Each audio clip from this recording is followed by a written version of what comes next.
scrutiny on methane gas generated from dump site to landfills.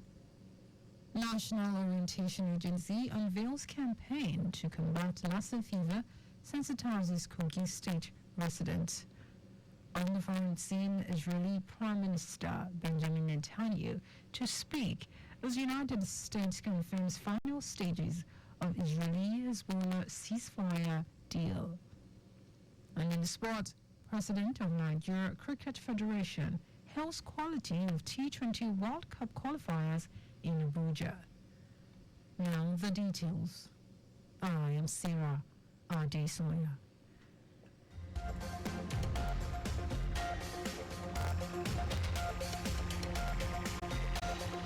Lagos State Government has announced to partner with a clean energy company as part of efforts to decrease the amount of methane gas generated from dump sites in the landfills across the state.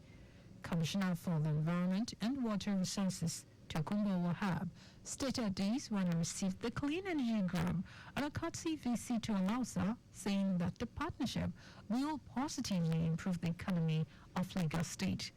Wahab expressed the readiness of the state to partner with the group, noting that the collaboration will create opportunities for new jobs and also create a vibrant economy through conversion of solid, industrial, and toxic waste into valuable products. It said that improper management of waste is extremely dangerous and affects the environment negatively, saying the target is to produce energy and alternative fuel from waste through biochemical processes.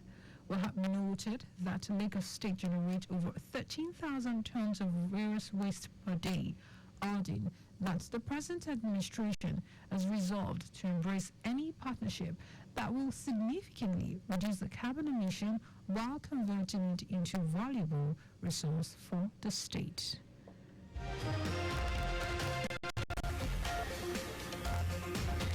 In a bid to enhance student safety and promote responsible road use, the Lagos State Government is set to revamp its school safety traffic advocacy program. The initiative, spearheaded by the Ministry of Transportation, aims to instill traffic safety awareness among students, teachers, and parents across the state. Speaking at the initiative, the Special Advisor to the Governor on Transportation, Shala Giwa, emphasized that the program will not only educate students on traffic rules, but also equip schools with the knowledge needed to foster a culture of safety. It said the government has identified lack of traffic knowledge and poor road attitudes as key issues contributing to gridlock and road safety concerns, noting that the initiative is a comprehensive traffic safety education program for students and public and private primary and secondary schools aimed at catching them young. The Nigerians and Diaspora Commission, NIDCAM, has commenced an investigation into the prolonged detention of a Nigerian, Abdul Olatunji, in South Africa since 2019 without trial. In a statement, NIDCAM's Director of Media, Public Relations and Protocols, Abdulrahman Balogun, assured the public that the federal government is committed to uncovering the truth behind Olatunji's alleged ordeal.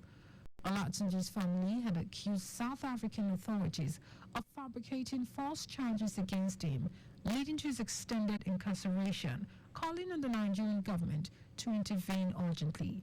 NIDCAM confirmed that the acting Nigerian High Commissioner in South Africa has contacted the South African government for an explanation regarding the matter. Meanwhile, the Nigerian Women's Association in South Africa has pledged support for Olatunji, revealing plans for a visit to the prison where he is being held.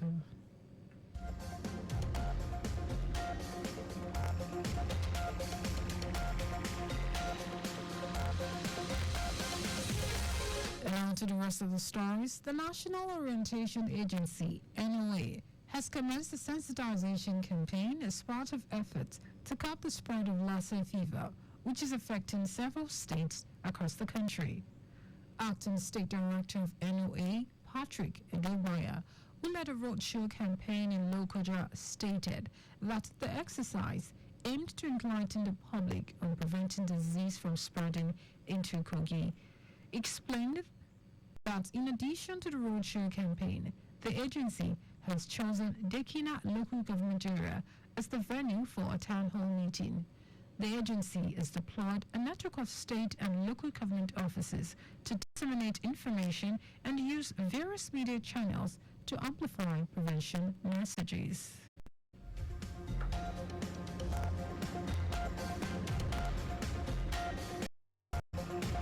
The Chief of Defense Staff, Christopher Musa, says the increasing use of explosive devices, EIDs, by terrorists, as well as the support provided to them by informants, are significant obstacles in the fight against terrorism in the country.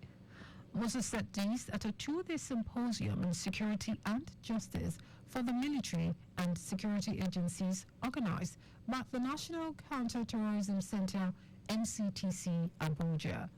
The CDS said that the country's security challenges could better be addressed by ensuring that every citizen has a sense of belonging.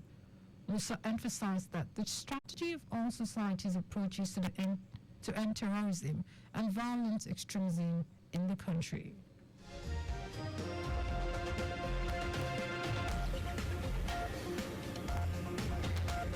And foreign news, the U.S. says a permanent ceasefire between Israel and Hezbollah is expected to be announced in the coming hours.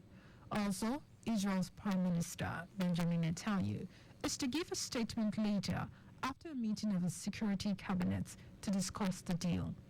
Earlier, Israel launched extensive airstrikes on Beirut's southern suburbs after its military issued evacuation orders in the area.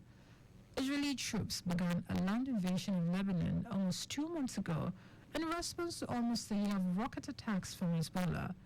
Any ceasefire in Lebanon would not directly affect Israel's war in Gaza.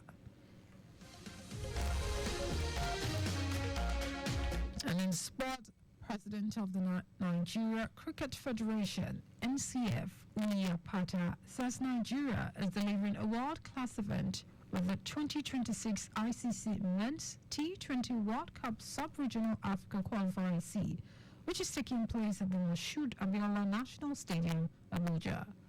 Nigeria is hosting over 5 countries: Eswatini, Botswana, Cote d'Ivoire, St. Helena, and Sierra Leone, as the 6 teams jostle for the 2 tickets to the final phase of the qualifiers.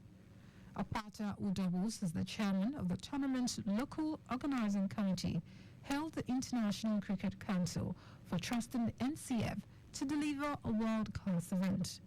The best 2 teams at the end of the event on Thursday will proceed to the next round, where final qualifiers for the 2026 T20 World Cup will be determined.